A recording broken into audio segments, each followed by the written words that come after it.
예, 이 정도 되면은 말씀 암송할 수 있겠죠.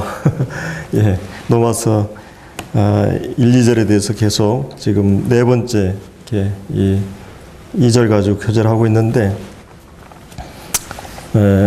오늘 이 12장 2절에 나오는 그 오직 마음을 새롭게 함으로 변화를 받아, 이제 이 마음이 그 마음을 변화시키는 일, 사실은 우리에게 있어서 변화라고 하는 말은 그렇게 쉽지 않은 부분이죠.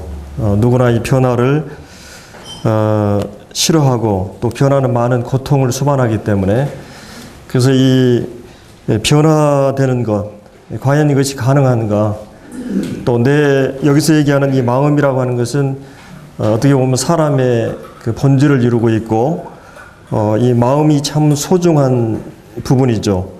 생명이 근원이 이에서 나고, 또 한 사람을 움직이고 지배하는 것이 바로 이 마음이고, 이 모든 것이 마음으로부터 비롯이 되기 때문에 이 마음이 굉장히 중요한 부분입니다. 과연 그런데 이 마음이 변화될 수가 있는가? 또 내가 주님을 알고 나서 나는 이 마음이 조금씩 변화되고 있는가? 그래서 이 마음의 3요소가 생각과 감정과 의지인데, 이런 그 생각의 부분과 감정의 부분에 대해서 함께 살펴보았고, 이제 오늘은 그 의지와 관련해서 함께 살펴볼 것인데요. 이 마음은 그 한없이 넓고 높다고 그러죠. 그래서 이 고사성에 보면 해활천공이란 말이 있는데, 이 마음은 바다보다 넓고 하늘보다 높다, 이런 의미를 갖고 있습니다. 그래서 사람들이 돈을 아무리 많이 벌어서 이 마음을 채워도 이 만족이 없는 것이 바로 마음이죠. 마음이 넓기 때문에, 또 하도 높은 그런 것이기 때문에 아무런 높은 지위에 올라도 이 만족하지 못하는 것입니다. 그리고 이 마음은 늙어도 이 항상 청춘이라고 그러죠. 늙지 않는다는 말하는데, 하나님께서 우리 마음에 영혼을 사모하는 그런 마음을 주셨습니다.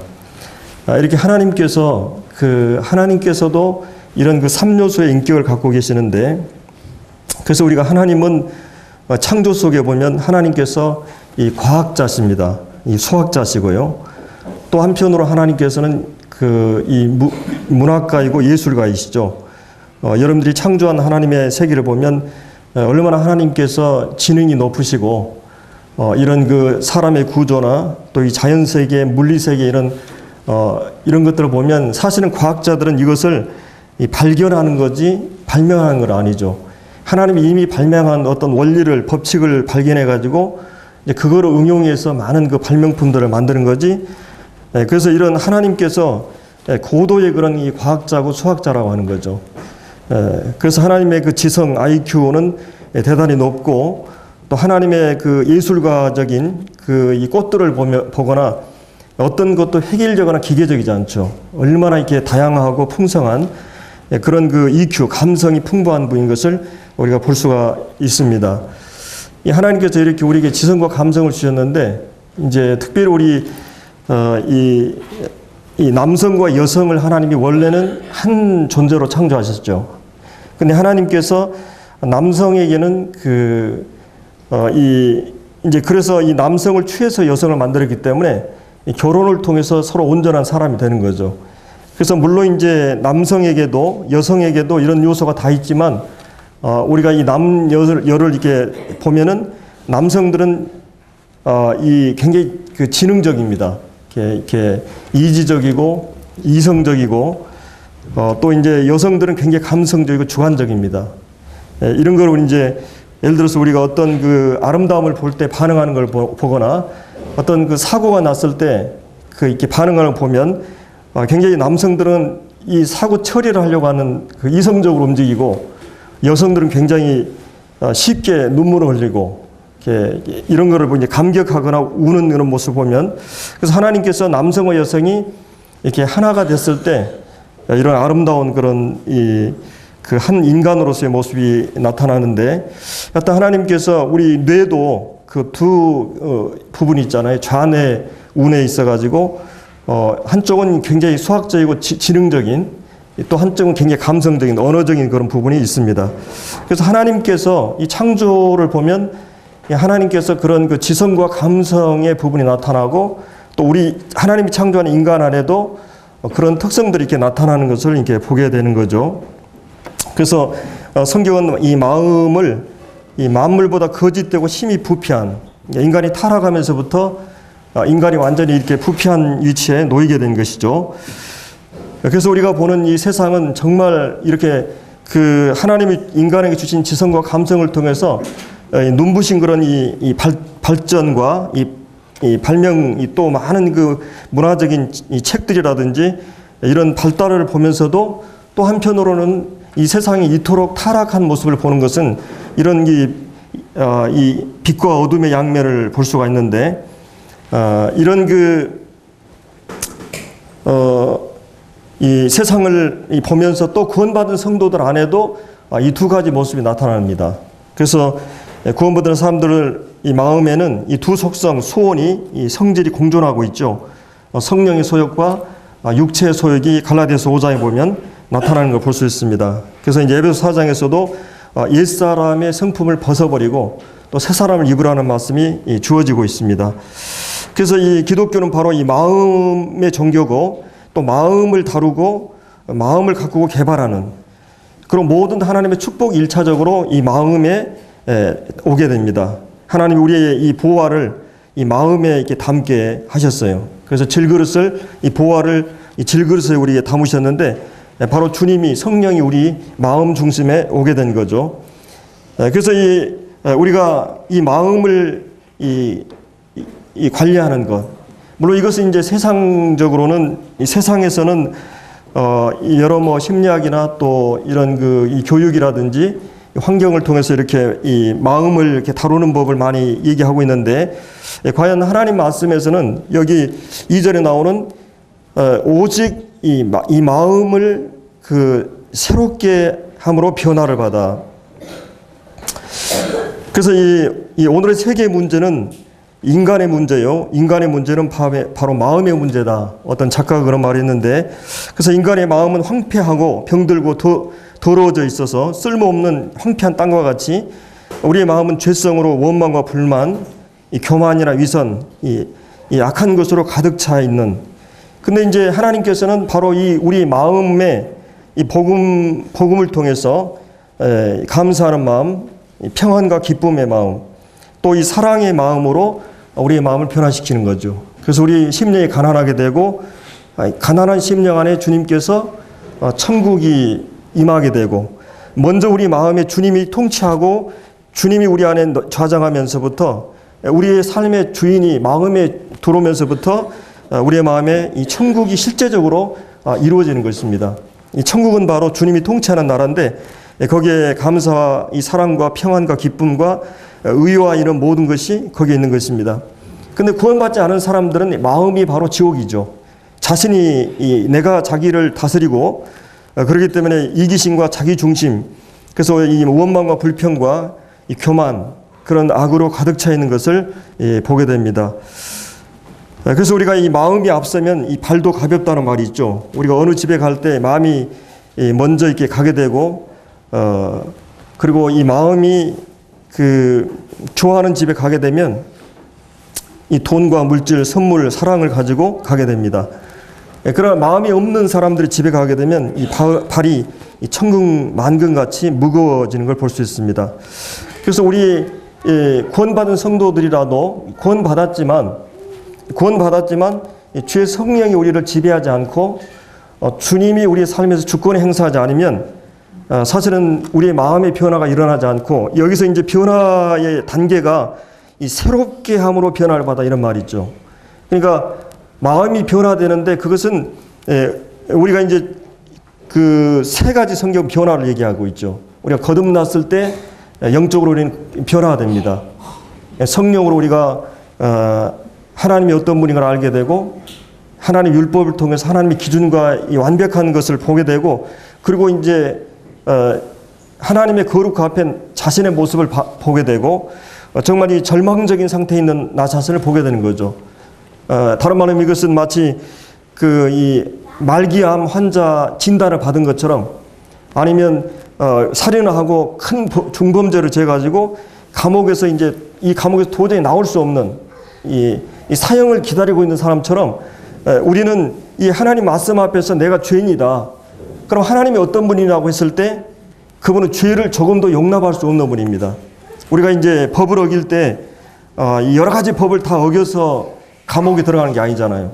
우리가 법을 어기게 되면 그 한 가지만 어겨도 뭐 살인을 한다든지 간음을 한다든지 치명적인 어떤 한 법을 어기게 되면 우리는 그 죄로 말미암아 벌을 받게 되고 이 감옥에 들어가게 되는 것이죠. 그래서 우리가 하나님 앞에서 범죄라고 하는 것은 조금만 죄가 있어도 내가 죄를 많이 범해서가 아니라 조그만 죄가 있어도 우리는 지옥 가게 됩니다.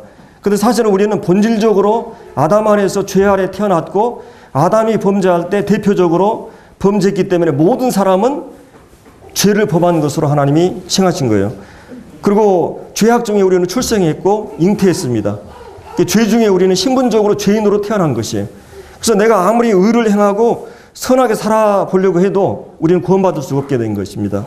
그래서 우리가 이런 그 영적인 변화를, 이 가치관의 변화를 또 나를 향해서 살아왔던 인생을 이제 주님이라고 하는 분을 향해서 가게 되는 이런 이 거듭날 때 우리는 변화를 경험하게 되죠. 그리고 이제 우리가 이 몸의 구속을 기다리고 있습니다. 이 몸이 호련히 변화되는 그날을 기다리고 있어요. 근데 이런 그 단번에 이루어진 변화, 그리고 이제 이게 마치 애벌레가 뭡니까? 그 잠자리나 어떤 나비나 그 새들의 알들이 까면 이 새가 되는 것처럼 천국을 나르는 우리가 이 몸의 변화가 갑자기 일어날 날이 올 것입니다. 우리는 전혀 차원이 다른 몸으로. 근데 이제 이런 변화라고 하는 것은 구원받을 때 혹은 주님이 오실 때 갑작스레 일어나는 변화예요. 근데 오늘 이 본문에서 얘기하고 있는 이 2절에 나오는 이 마음의 변화라고 하는 것은 거듭났을 때부터 주님이 오실 때까지 내가 구원받고 나서 주님 부르시는 그날까지 계속적으로 변화되는 이 점진적인 변화예요.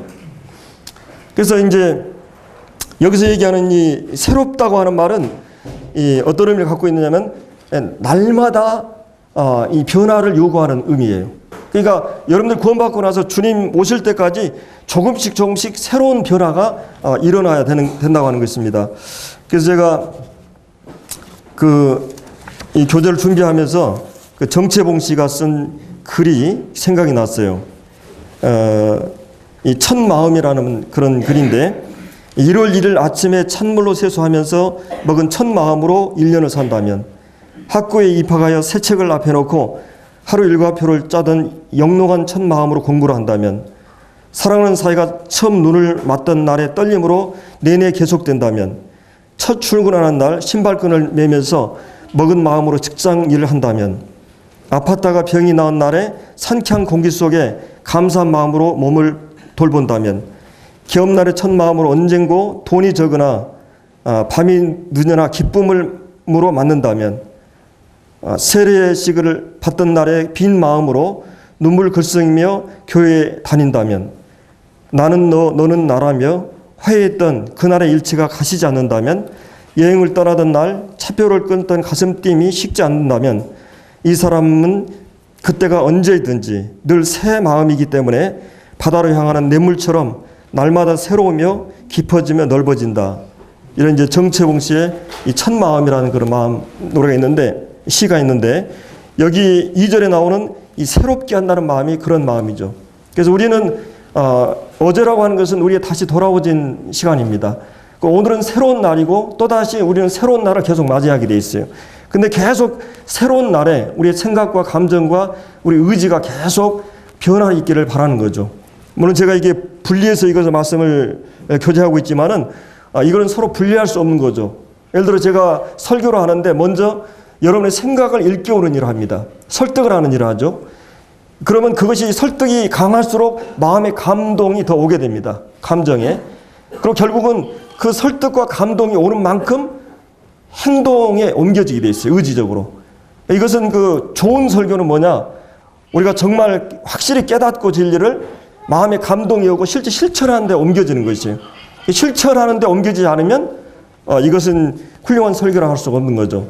그래서 우리는 이런 그 하나님이 삼위적인 그런 요소를 갖고 있는 것처럼 우리 인간도 이런 삼위적인 요소를 갖고 있고, 그래서 이제 제가 이 생각 부분에 대해서 또 이 감정 부분에 대해서 이제 오늘은 이 의지 부분에 대해서 얘기할 건데요. 자, 의지라고 하는 것은 어떻게 보면 이것은 내가 어떤 생각을 갖고 감동을 받았냐에 따라서 지배를 받기도 하고, 또 어떤 생각이나 감정을 자극받도록 내 의지를 먼저 드리는 면도 있어요. 예를 들어서 제가 여러분들이 교회에 나올 때 분명히 여러분들은 의지를, 선택을 따라서 여기 왔어요. 여러분이 하루아침에 일어났을 때 가장 먼저 하는 일이 무엇인지 아십니까? 여러분이 아침에 일어나서 제일 먼저 하는 일이 뭐예요? 가장 먼저 하는 일이 잠에 일어나서 기도를 합니까? 아니면 세수를 합니까? 아니면 커피를 마시는 일이라든지. 그러나 이 잠에서 일어나서 제일 먼저 하는 일이 뭐냐면 내가 무엇을 할까? 이 의지의 일이 가장 먼저 일어난다고 하는 거죠. 이 의지라고 하는 건 결정을 내리는 그런 기능인데, 무엇을 할 것인가 결정을 내리는 일이 어떤 일보다 먼저 하게 됩니다. 예를 들어서 우리가 외출을 한다는데 직장을 나갈 때 어떤 옷을 입을까, 또 무엇을 먹을까. 그래서 우리는 인생이라고 하는 것은 많은 선택, 결정의 연속입니다. 그 결정이 하루하루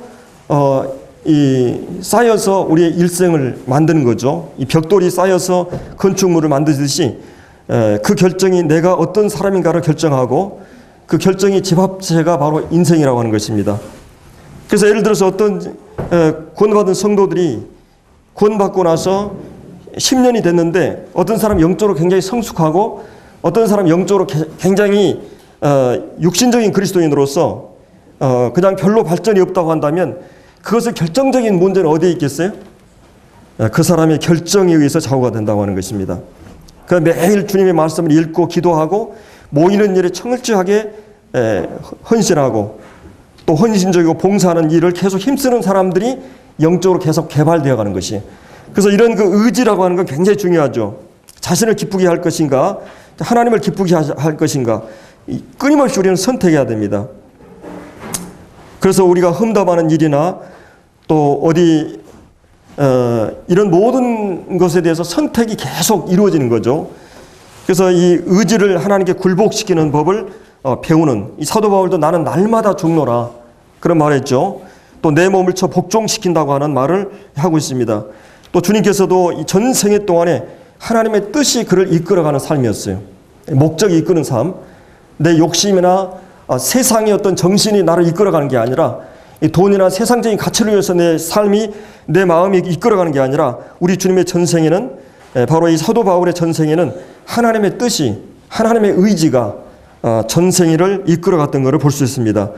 그래서 이제 이런 이 의지라고 하는 것이 얼마나 중요한 부분인가를 우리가 이제 이 생각해 볼 수 있는데, 그래서 오늘 이 본문에서도 2절에 보면 이 마음을 새롭게 함으로 변화를 받아. 그러기 전에 우리가 중요한 선택이 이 12장 1절에 뭐라 그랬어요? 이 몸을 하나님께 드리라. 몸을 하나님께 드리라. 그리고 이제 2절에는 이 세대를 본받지 말라. 모방하지 말라.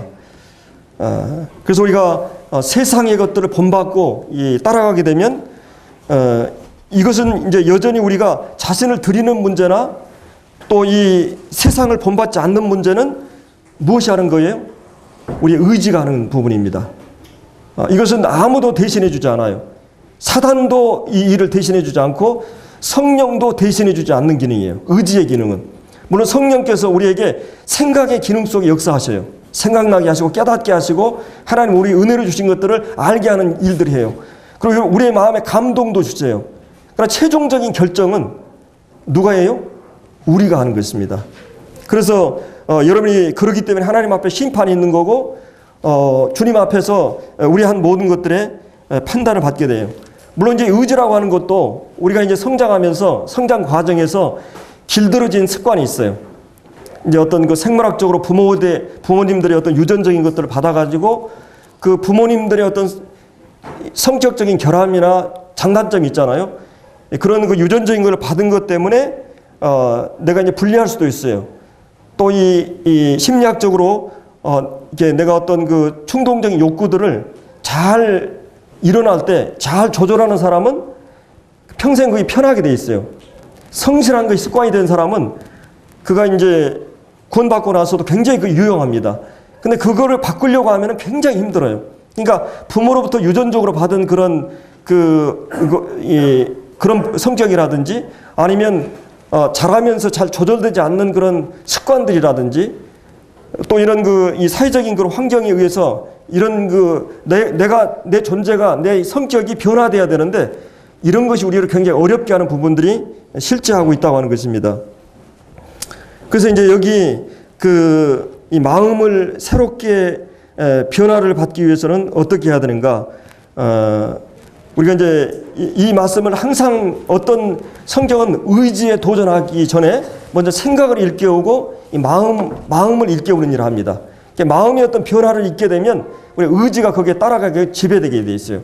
물론 이제 의지적으로 교회에 나오게 되는 것은 또 내가 의지적으로 하는 일이죠. 왜 그렇게 하냐면 내 생각이나 감정이 이게 감정을 하나님 앞에서 그 일깨움을 받기 위해서 내가 의지적인 행동을 하게 되는 것이에요. 그러면 의지적인 일깨움을 마음의 생각과 감정 일깨움을 받게 되면 의지가 그 또 지배를 받게 됩니다. 그래서 우리가 전주에 제가 이 엄영님 말씀을 들으면서 모든 행동의 동기는 뭐라 그랬어요? 사랑해야 된다. 사랑해야 된다. 그래야 뒤끝이 없고 아무런 문제가 없습니다. 주님을 향한 사랑의 동기로부터 하는 모든 봉사, 모든 섬김은 아무런 부작용이 없게 돼 있어요. 그리고 어떤 고난이나 시련이 와도 이겨낼 수가 있게 됩니다. 그 사랑의 힘이라고 하는 것은 그 사랑이 그 주님에 대한 가치와 사랑에 대한 동기로 일어나는 모든 것은 예를 들어서 이것을 나의 명예나 어떤 사심이나 개인적인 이해관계에 따라서 일을 하게 되면 반드시 부작용이 있게 되잖아요. 그래서 로마서 1장부터 11장까지는 뭘 얘기하겠어요? 마음을 일깨우는 일을 하는 것입니다. 생각을 일깨우고 감동을 일으키는 일들을 바울이 해왔어요. 대부분의 글의 형식이 서술형이에요. 설명을 합니다. 거기는 명령이나 요구가 있지 않아요. 그럼 12장 1절부터는 뭐가 나와요? 다 의지에게 요구하는 것이에요. 여기서부터는 뭐가 나오냐면 계속 명령하는 말씀이 나와요.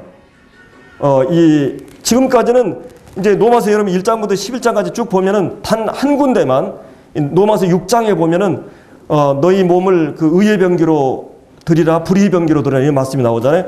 근데 그 괄호 속에 나오는 말 속에 그 어떤 이 교리적인 설명을 하다가 이제 그 적용을 잠깐 하는 부분 외에는 로마서 1장부터 11장까지는 거의 서술형입니다. 너희가 어떤 사람이었는데 하나님이 어떻게 은혜를 받아가지고 너희가 어떻게 구원받았다 계속 설명하는 형식이에요. 근데 이제 12장 1절부터는 명령이 계속 되어져. 너희 자신을 드리라, 형제를 사랑하라. 계속 이런 의지적인 요구를 하는 것을 볼 수 있어요. 근데 이 의지적인 요구를 하기 전에 먼저 우리가 마음의 감동을 받아야 되고 일깨움을 받아야 돼요. 그러기 위해서 이제 우리가 참고로 우리가 이제 여기 12장 1절에 하나님의 모든 자비하심에 대해서 얘기했잖아요. 이 하나님의 모든 자비하심은 하나님이 우리에게 베푸신 그 무한한 자비들을 사랑을 말하는 것입니다. 그래서 이게 1장부터 11장까지 나오는 말씀이에요. 우리가 이 로마서 전체를 볼 수 없기 때문에 우리가 3장만 잠깐 우리가 로마서 3장을 한번 잠깐 보겠습니다. 우리가 어떤 상태에서 구원받게 되었는지.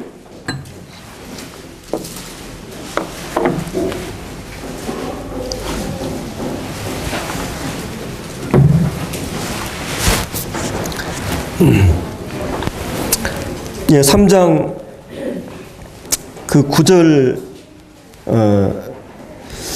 자 그러면 어떠하냐 우리는 나으냐 결코 아니라 유대인이나 헬라인이나 유대인이나 이제 헬라인은 이방인을 총칭하는 말입니다.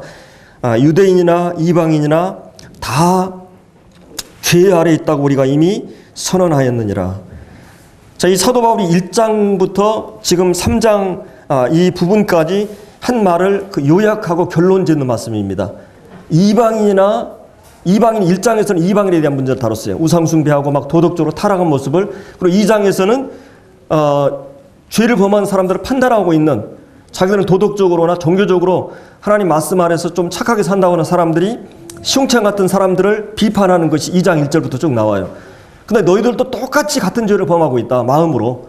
그래서 2장 전체에서 얘기한 다음에 3장 이 결론에서 이방인도 유대인도 다 하나님의 죄 아래 있다. 이거는 율법 아래 있다는 말이거든요. 죄 아래 있다는 말은 죄의 노예요, 죄의 굴리 안에 있다는 말입니다.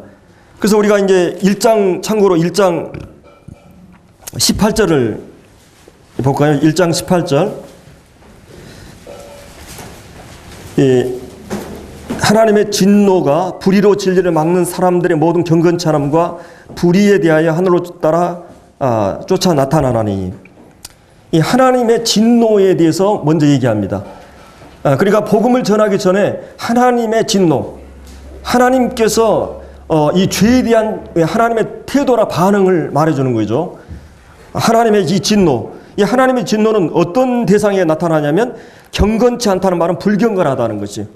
하나님과 관계에서 하나님을 사랑하지 않고 하나님을 이 불경건이라는 말은 하나님을 닮아 있지 않고 하나님에 대해서 무리하게 행하는 태도를 말해요. 이 불경건이라고 하는 것은.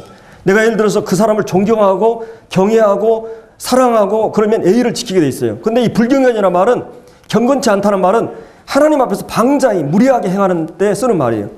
그러니까 하나님을 모르기 때문에 어두워 있기 때문에 불경건하는 것입니다. 이 사실은 그게 이제 21절부터 쭉 나오거든요. 하나님을 알되 영화롭게도 감사치도 않고 이 막 어리석고 하나님의 영광을 23절에 우상 숭배로 하고 이게 쭉 나옵니다. 그리고 이제 이 불이라고 하는 것은 뭐냐? 18절에 나오는 이 도덕적인 문제예요. 인간 관계에서. 그러니까 하나님을 모르기 때문에 사람들 관계에서 도덕적인 범죄를 자행하고 있어요. 그게 이제 28절 이하의 하나님에 대한 이 29절에 보면 추악, 탐욕, 이 도덕적으로 타락한 인간의 모습을 보여주고 있는 것입니다. 이 불경건과 이 불의, 하나님과 관계에서의 인간은 이 범죄하고 모든 인간관계에서 범죄하게 돼 있어요. 이게 이방인의 삶의 모습을 다루고 있어요. 그러니 2장 1절부터 남을 판단하는 사람 너는 누구냐 하면서 네가 판단하는 것으로 너를 정죄하미니 같은 일을 네가 하고 있다. 네가 좀 착하게 살고 종교적으로 이렇게 말씀 따라 산다고 하니까 시궁창 같은 도덕적으로 타락한 사람을 하고 있는데 너도 마음은 별반 다를 게 없다는 것이에요. 네가 간음을 행동으로 하았지만 마음에는 간음이 있고. 그래서 여러분들이 그 섬이 삼각형섬하고 직사각형 섬이 있는데 삼각형 섬은 겉의 모습은 작지만은 속에 들어갈수록 더 크잖아요. 직사각형은 겉과 속이 비슷해요.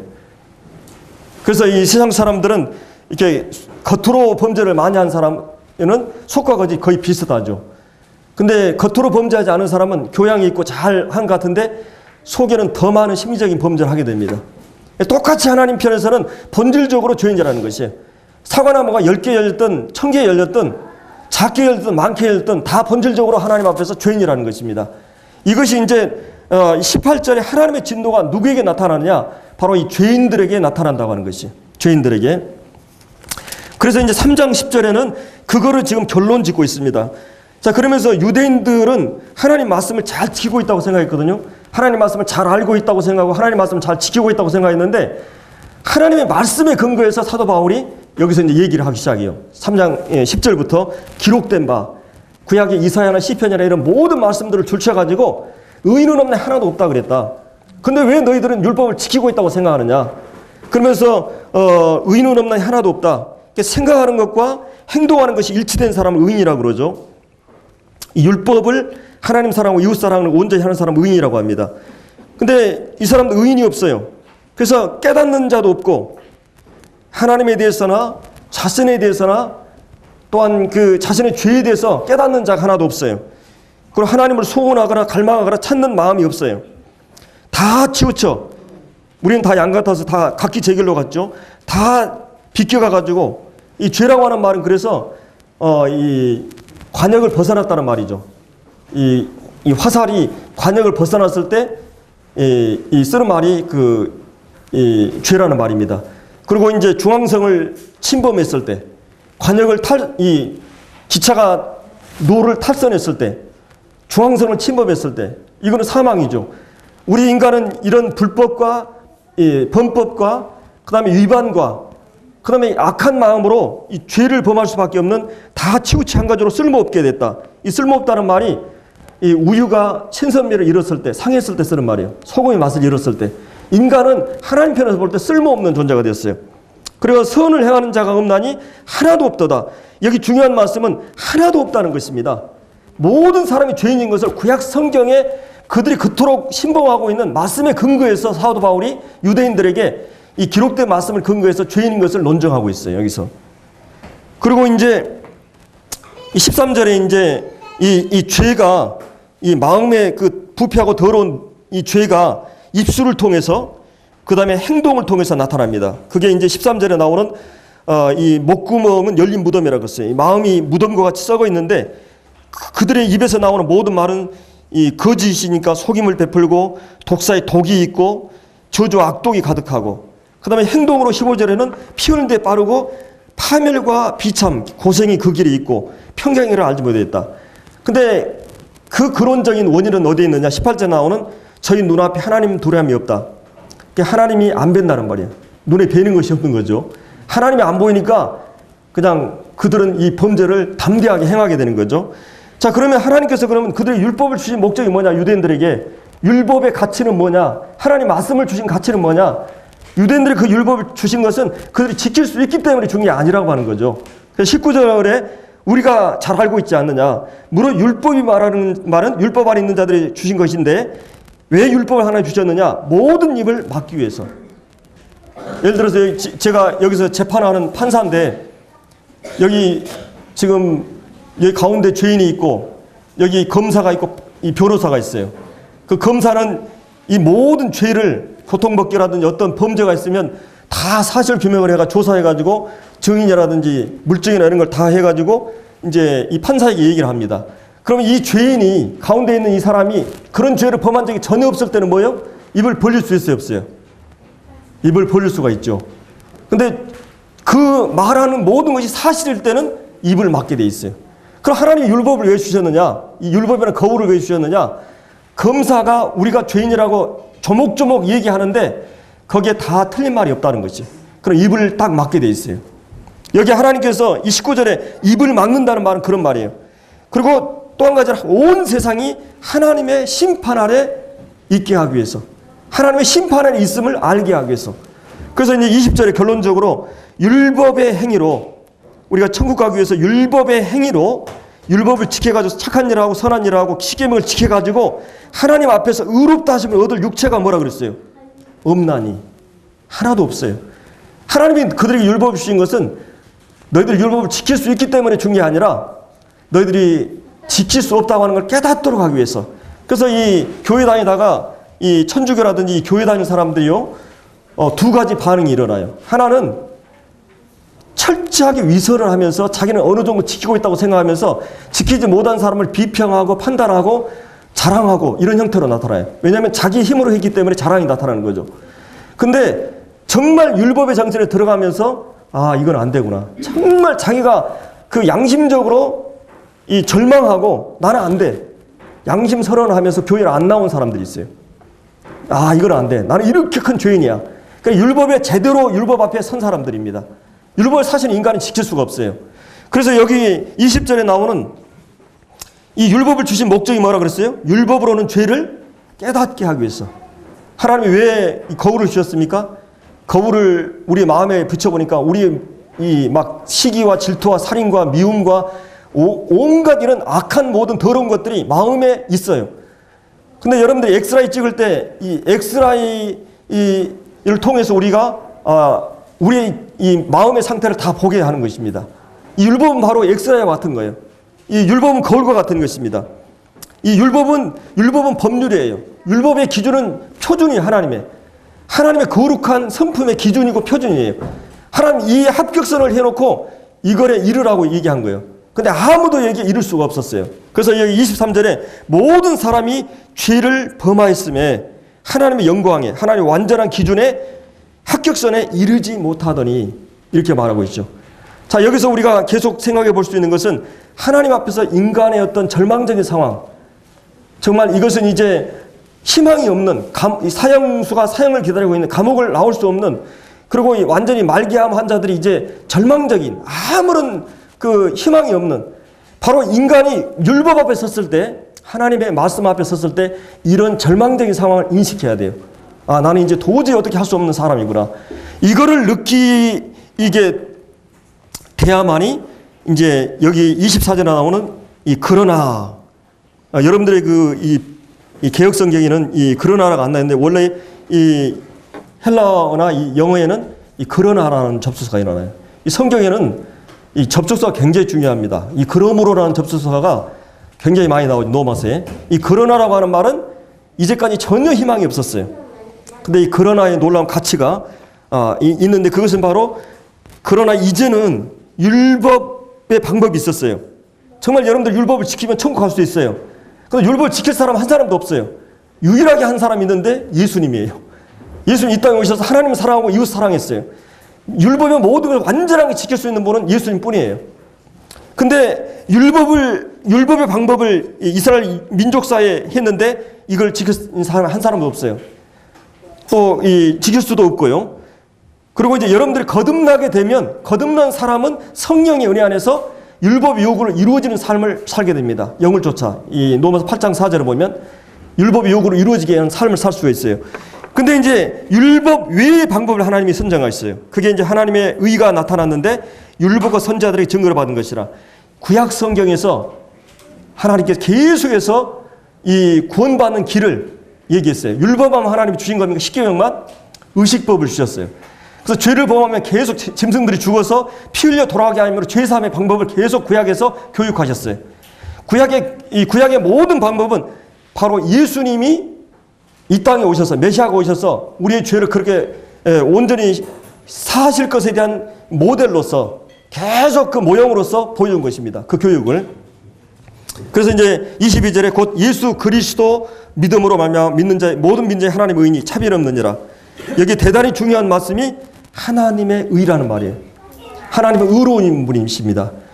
그러니까 하나님이 의로우신 분이기 때문에 우리가 하나님의 의를 갖고 있지 않으면 절대 하나님과 만날 수도 없고 관계가 회복될 수가 없어요. 그래서 이 로마서 전체에서는 하나님의 의라는 말이 굉장히 많이 나옵니다. 이 본문에서도 21절도 하나님이 준비한 의가 얘기하고, 22절에도 모든 믿는 자에게, 이 복음을 믿는 자들에게 이 하나님의 의가 미치게 되는데 차별이 없다. 이방이나 유대인이나. 그래서 이제 22절에 대한 말씀을 24절, 5절에서 설명하고 있어요. 자, 그러면 우리의 죄 문제를 해결하기 위해서 하나님이 어떤 일을 하셨느냐? 그게 25절에 나오는 하나님께서 그의 피를 믿음으로 말미암아 화목제물로 세우셨다. 자, 하나님께서 역사의 한복판에 이 십자가를 세우신 겁니다. 자, 이 본문에서 누가 십자가를 세우셨다고 얘기합니까? 로마 사람들이 십자가를 세웠습니까? 예, 그렇지 않습니다. 여기에 이 주어가 하나님이 십자가를 세우셨다는 말이에요. 하나님이 십자가를 세우셨다. 그리고 이 죄의 문제를 해결하는 유일한 방법은 피 흘림이 없은즉 뭐예요? 죄 사함이 없어요. 우리 이제 구원받은 분들 제가 다시 확인하기 위해서 또 이 본문을 제가 꺼낸 건데, 피 흘림이 없은즉 뭐예요? 죄 사함이 없어요. 내가 지금 절망적인 상황에 있어요. 우리는 태어날 때부터 죄인이고 우리 조상이 죄인이고 죄 속에 태어났고, 나는 죽었다 깨어나도 이제 내가 완전히 새로운 사람으로 태어나지 않는 이상, 의인의 부모 밑에 태어나지 않는 이상 나는 죄인이에요. 나는 죄를 행할 수도 없어요. 여러분, 법정에서 범죄라고 인정이 되면 어떻습니까? 그 법에 따라서 반드시 형을 받게 돼 있어요. 근데 내가 입을 벌릴 수 없었어요. 나는 죄인인 것을 긍정할 수밖에 없었어요. 그러면 그 죄로 말미암아 어떻게 되느냐? 죄의 삭은 뭐예요? 사망입니다. 살아서도 죽게 되고 영원한 망하게 되는 거예요. 지옥에서. 이 둘째 사망에 들어가게 된 것이에요. 이 죽을 수밖에 없는 이제 우리는 그런 위치에 있어요. 우리는 이제 복음 안에 있기 때문에 이게 긴장이 안 되지만, 거듭나지 않은 사람들에게는 이런 정말 말기암에 걸린 환자처럼, 사형을 기다리고 있는 사람처럼 절망적인 상황, 희망이 전혀 없는 상태에 있는 사람들이 죄인들의 상태입니다. 우리가 영적으로 눈을 떠서 그들을 바라볼 때 그런 상태에 놓여 있는 걸 바라야 돼요. 그럼 언제 어떻게 죽을지 모르는 그런 상황에서 그들이 죽음에 이르게 되면 바로 지옥에 떨어지는 것입니다. 우리는 그런 것들을 알고 있는 그런 자들이에요. 그런 안타까움이 있기 때문에 가족을 위해서 우리가 기도하는 것입니다. 근데 이제 이런 그 상황이 있는데 이 죄 문제를 해결할 수 있는 유일한 방법은 뭐예요? 제가 언제 그 예화를 했는데 이 군대에서는 우리 군인 형제님 계시지만 군대에서는 이 특별 이 법원이 있어가지고 만약에 어떤 사형을 집행하게 되면 그런 사형을 당할 만한 죄를 범하게 되면 아무도 모르는 산 속에 다 이게 그 사형장을 설치해 놓고 거기서 한 사람을 이제 죄수를 이렇게 나무에다 묶고 그다음에 그 죄수에다 하얀 가운을 입혀서 그 사람 심장에다가 빨간 그 이렇게 페인트를 친다 그래요.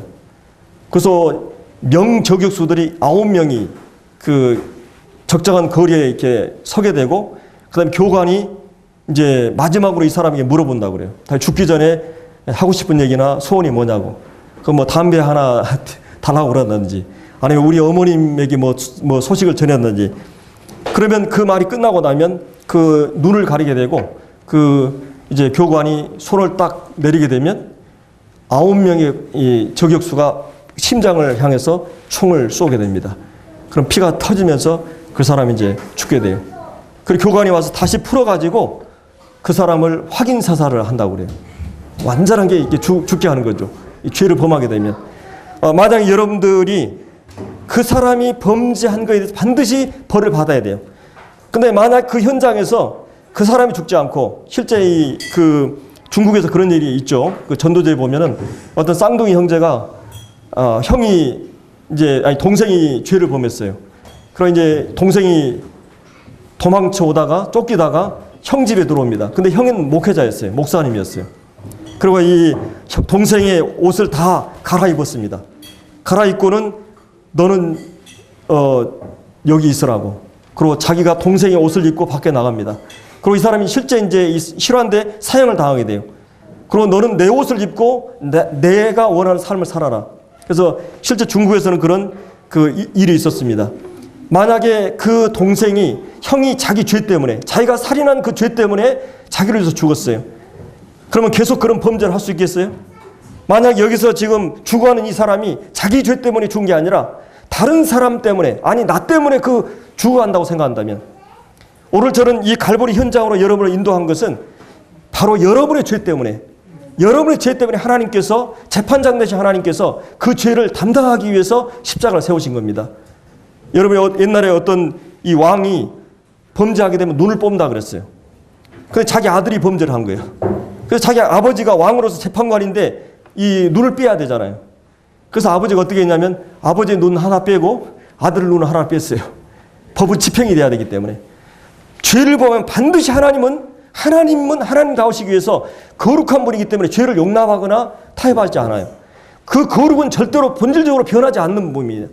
죄는 반드시 처형이 돼야 돼요.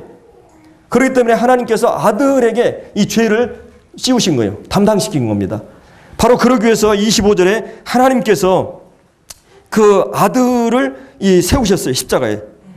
그리고 이 아들이 이 피를 흘리고 돌아가신 것입니다. 그래서 여기 24절에 나오는 이 구속이란 말은 여기 이제 하나님의 은혜로 값없이 우리 편에서 은혜고 값이 없지만 하나님 편에서는 이 구속이란 말은 어마어마한 값이 지불됐다는 말이에요. 이 구속이란 말은 값을 지불하고 샀다는 말입니다. 예수님의 피로 그분의 이 죄에 대한 이 형벌을 피 흘림으로써 죄 용서의 길을 열기 위해서 우리 주님께서 바로 십자가에서 우리를 위해서 피 흘려 주셨다. 이 피 흘린다고 하는 말에는 그냥 피를 흘린다는 말이 아니에요. 이 죽음을 심판을 통과한다는 의미에서 피해요. 그분이 사망을 당해주시고 피 흘리심으로써 우리의 죄를 다 담당하신 거예요. 그래서 염소와 송아지 피, 구약이 그런 피로 아니하고 자기 피로 영원한 속죄를 이루셨어요. 그리고 율법조차 거의 모든 물건이 피로서 정결하게 되는데 주님께서 자신의 피를 흘리심으로 우리의 모든 죄를 다 사하신 것입니다. 이제 이것은 예수님이 십자가에 달려 돌아갈 때 인류의 모든 죄를 구원받은 우리의 모든 성도들의 죄를 완전히 다 처리하셨어요. 그래서 우리가 구원받았다고 하는 것은 너무나 놀라운 사실이에요. 여러분들이 구원받을 만한 자격이 있거나 구원받기 위해서 여러분들이 무슨 그걸 원했거나 이런 적이 없어요. 여러분들이 뭐 밤에 꿈꾸다가 환상을 봐가지고 하나님이 나타나고 환상을 봤다. 그거 기적이 아니고, 또 내가 뭐 말기 암이 걸렸는데 하나님 기적적으로 살렸다. 이거 기적이 아니고, 교통사가 났는데 내가 극적으로 살아났다. 이것이 기적이 아니라 나 같은 사람이 구원받았다고 하는 사실이에요. 끔찍한 죄 때문에 지옥 갈 수밖에 없는 내가 지금 구원받았다고 하는 이 사건이 이해될 수 없는 사건이지만 내가 구원받았다고 하는 것이 기적이고 신비라고 하는 것이에요. 그렇지 않아요? 내가 어떤 자입니까? 하나님 말씀 앞에 섰을 때 나는 영원한 멸망에 지옥 갈 수밖에 없는 죄인이에요. 그래서 여기 이 구속으로 말미암아, 이 구속이라고 하는 값을 지불하고 산다는 말입니다. 예수님의 생명의 값을 지불했어요. 여러분이 양 1억 마리하고 여러분 생명 바꿀 수 있어요? 하나님의 아들 된 예수님의 생명하고 여러분의 생명 다 바꿀 수 있겠어요? 우리는 그럴 수 없어요. 한 사람의 죽음이 인류의 죄를 감당할 수 있는 것은 그분의 생명의 가치 때문이에요. 여러분, 우리나라 이 삼성의 이건희 회장 능력이 되니까 뭐 국민 1인당 100만 원 빚을 줘도 다 갚을 수 있죠. 우리 그 갚을 능력이 있는 것이, 우리 주님의 피의 가치는 그만큼 능력이 있는 것입니다. 온 인류의 죄를, 모든 죄를 그분이 한 죽음 앞에 다 끌어안고 가신 겁니다. 이제는 죄에 대한 책임을 묻지 않아요. 내가 구원받고 나서도 여전히 나는 죄인이에요. 죄인의 어떤 특성을 갖고 있어요. 여전히 내가 죄인처럼 행동하고 있어요. 그럼에도 불구하고 내가 여러분들 구원받았다고 하는 증거가 뭡니까? 내가 구원받기 전에 좀 더 착하고 좀 더 윤리적이고 도덕적이고 좀 더 나아졌다고 하는 것입니까? 아니에요. 전혀 변화된 게 별로 없어요. 한 가지 분명한 것은 하나님이 살아계시고 나는 끔찍한 죄인이었고 그 예수 그리스도의 십자가에서 내가 다 죄가 사해졌다고 하는 사실을 알고 있는 자예요. 그리고 내가 변화되는 것은 오늘 이 본문에 있는 것처럼 날마다 변화되어야 될 존재입니다. 내가 여전히 죄에 대해서 죄가 내 안에 강력하게 역사하고 있는 것을 부정할 수 없는 것이에요. 이런 놀라운 은혜를 우리가 깨닫는 것이에요. 그래서 여기 25절에 이 화목이란 말은 우리가 죄로 말미암아 하나님과 적대적인, 분리되고 하나님과 원수된 상태에 있다는 말이에요. 근데 여기서 이 피로 말미암아 우리가 죄사함 받고 화목하게 됐다. 화목하게 됐다는 말은 원래 속죄 제사가 있어요, 구약에. 그러니까 지금까지 지은 모든 죄나 죄에 대해서 다 없앤다는 말이에요. 빚을 갚은다는 말이에요. 근데 화목제물도 있었어요. 그거는 우리가 결혼하고 나서 서로 좋은 상태에서 계속 살아가는 것을 말하는 것이에요. 내가 하나님과 관계가 안 좋았다가 관계 청산이 됐어요. 죄 문제 해결하고. 그리고 이제는 화목제물이 됐다는 것은 하나님과 우리를 좋은 관계에서 계속 교통하도록 관계가 회복됐다는 말이에요. 여러분, 구원받았다는 건 이제 피청산됐다, 죄사함 받았다, 이것이 아니라 나는 이 하나님과 관계가 시작됐다는 말이에요. 이게 이제 이 구속의 의미입니다. 그럼 왜 십자가를 세우셨습니까? 25절에 나온 대로 자기의 이는 하나님께서 길이 참으신 중에 지은 죄를 간과하심으로 자기의 의로우심을 나타내려 하십니다. 하나님께서 왜 역사의 한복판에 십자가를 세우셨느냐? 하나님 자신이 의로우심을 나타내기 위해서, 이 계시하기 위해서, 하나님 자신을 변증하기 위해서. 여러분들 이 전도하다 보면 가끔 예수 믿는 사람 보면 하나님에 대해서 회의하잖아요. 뭐 하나님 살아계시냐 이렇게 얘기하는데 그 말에는 어떤 말이 포함되어 있느냐면 왜 세상이 이렇게 돌아가느냐 이거예요. 왜 죄인들이 잘 되고 의인들이 고난을 받고 그러니까 하나님이 정말 역사적으로 살아계시고 하나님이 주권을 갖고 계시다면 왜 이 세상이 이런 모습으로 돌아가느냐 이거죠. 그러나 하나님께서 오늘 이 본문에서 변증하고 있는 것이요. 하나님이 살아계시고 하나님이 거룩하시고 하나님 되심에 대해서 변증을 하시는 것입니다. 나는 의롭고 거룩한 자다. 그거 십자가를 통해서 역사의 모든 죄에 대해서 아들에게 응징하시고 심판하시는 모습입니다. 죄를 죄답게 처리하는 것은 십자가 외에는 없어요. 하나님이 죄를 얼마나 무섭게 진노로 쏘아본 것이 이 십자가입니다. 구약에 홍수도 있고 여러 사건이 있었어요. 죄에 대한. 그러나 죄가 죄답게 처리하는 것은 십자가예요. 그래서 하나님께서 자기의 의로우심을, 자기의 거룩하심을, 자기가 죄는 용납할 수 없는 분인 것을 죄를 죄답게 처리함으로써 자기를 변증하신 거예요. 하나님 자신을. 그리고 26절에 그때 자기의 의로우심을 나타낼 뿐만 아니라 자기도 의로우시고 또한 예수 믿는 자도 정당하게 의를 획득하게 하기 위해서, 죄사함을 받고 우리도 의롭다함을 얻게 하기 위해서 십자가를 세우신 것입니다. 이 복음의 가장 놀라운 이 모습이 이 본문에 나타나고 있어요. 우리가 이런 절망적인 상황에서 하나님께서 그 아들에게 이 죄의 모든 사함을 이루셨다. 바로 이 24절에 나오는 이 은혜로 값없이 의롭다 하심을 얻었다. 예. 이 구속, 이 의롭다면 칭의란 말이죠. 칭의. 그 다음에 화목, 하나님이 변정하는 모든 것이 이 본문 안에 구속에 대한 모든 것이 응축되어 있어요. 십자가는 우리에게 어떤 의미를 갖고 있습니까? 그리고 오늘 우리는 이 예배 시간에 바로 십자가 앞에 서게 되는 것입니다. 나를 위해서 비참하게 죽어가는 사형수가 있다고 한다면 우리는 그 사형수를 바라보면서 우리 어떤 생각을 하겠어요? 이 주님 앞에 내가 경배드리지 않을 수가 없고, 이 사랑 앞에 우리는 엎드리지 않을 수가 없고, 이 주님의 사랑 앞에 우리는 삶을 주님의 영광을 위해서 드리지 않을 수 없어요. 그래서 이런 말씀의 전제로 해서 로마서 12장 1절이 나오는 것입니다. 그러므로 내 사랑 형제들, 하나님 모든 자비하심으로 내가 권한다. 이 자비하심을 받은 너희들에게 근거해서 권면한다. 너희 몸을 하나님 기뻐하는 산제사로 드리라. 너희 의지를, 이렇게 말씀하고 있습니다. 기도하고 마치겠습니다.